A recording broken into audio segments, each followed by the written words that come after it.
আইনকে মান্যতা, দেশের আইন ব্যবস্থাকে সুরক্ষা করা যিনি শিখিয়েছেন, তামাম পৃথিবীর তামাম কায়নাতের সুলতান হযরত প্রফেট মুহাম্মদ সাল্লাল্লাহু আলাইহি ওয়াসাল্লাম, তিনি বলেছেন দেশকে ভালোবাসো, তিনার কথাই দেশকে ভালোবাসছি। অতএব সেই রাসূলের উপর আঘাত দিলে রাজ্য সরকারকে বলবো পাগলা কুকুর সামলাও না, বিপদ আছে। আমার ভাই একটু ছোট্ট করে বলে দোয়া করবেন। আর একটা ভাই যে এখানে শেষ, আর কোনো কথা নাই, আপনারা যে যেখান থেকে এসেছেন সুস্থভাবে যাবেন।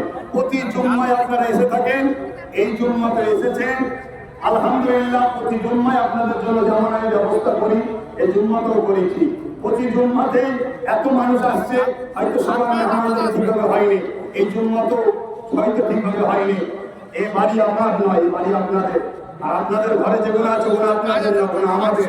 এই ভাবকে শিখিয়েছে, এই প্রেম শিখিয়েছে মোজাদ্দেদ জামান দাদা হুজুরকে। শেষ করার আগে দাদা হুজুরের একটা কথা বলে যায়।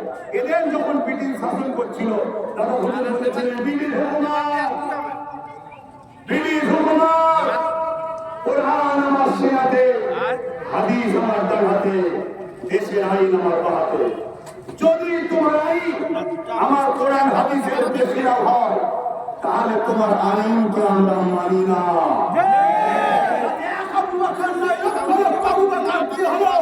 ইসলাম বিরোধী আইনকে মানব না। সেই আবু বকরের আপনারাও আওলাদ, আমিও আওলাদ, আমরা না আওলাদ, আওলাদরা আজকে সাক্ষী দিচ্ছি জমানার মুজাদ্দেদের দরবারে। যদি আমার দেশে কোন আইন এমন হয় যেটা সংবিধানের 25 নম্বর ধারা মানুষকে ধর্মীয় স্বাধীনতা দিয়েছে, তার ধর্মের প্রচারের স্বাধীনতা দিয়েছে, তার ধর্মকে সে কিভাবে পালন করবে এ অধিকার দিয়েছে, এই সংবিধানের ধারাকে সামনে রেখে কেউ যদি আমার সংবিধান বিরোধী, ধর্ম বিরোধী কোনো কথা বলে, তাকে আমরা মানছি না, মানব না, মানব না, মানব না। দেশের প্রধানমন্ত্রী হতে পারে, আর যোগী হতে পারে, আর রাজ্যের সিএম হতে পারে, সম্মান দেবার চেষ্টা করুন, সম্মান দেবো। আর সম্মান যদি না দিতে চান তাহলে আমরা সবই পারি ইনশাআল্লাহ। আচ্ছা ভাই একটু দোয়া করুন, তুমি করো। আচ্ছা আমি একটা কথা বলি, এই যে আইলা মুহাম্মদ সাল্লাল্লাহু আলাইহি ওয়াসাল্লাম না বললে গুনাহ হবে, কত বুঝে আসছে। আর দ্বিতীয় নম্বর কথা, এইটাকে আন্দোলনে ঢুকে পড়ে কেউ যদি না হয় তাহলে তুমিও সেই কাজের মতো হয়ে যাবে, তুমিও আসামি পাপি। অতএব প্রেম করো, ঘুষ হারিয়ে নয়। তুমি খুব দামি জিনিস আমাদের ইমান। তাই আমি বলবো আই লাভ, আপনারা বলবেন ইয়া রাসূলুল্লাহ। তাহলে সাল্লাল্লাহু এখানে ব্যাপার এসছে না, কত বুঝে আসছে।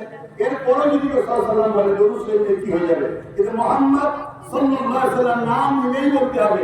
আপনারা সবাই একবার বলুন মুহাম্মদ সাল্লাল্লাহু আলাইহি ওয়াসাল্লাম, আপনারা উচ্চারণ করুন মুহাম্মদ মুহাম্মদ।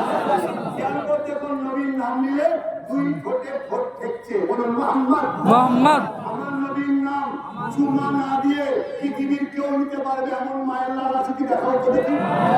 মহান স্রষ্টা জানে আমার বন্ধু তোমার পক্ষেও আর দুশ্মন হোক, সব বেটাকে তোমার নামে চুমা আমি দিয়াবো। এই তোমার নাম রাখলাম মুহাম্মদ মুহাম্মদ মুহাম্মদ মুহাম্মদ মুহাম্মদ। এখন ঠোঁটে ঠোঁট না লাগিয়ে কেউ উচ্চারণ করতে, চুমা দিতেই হবে।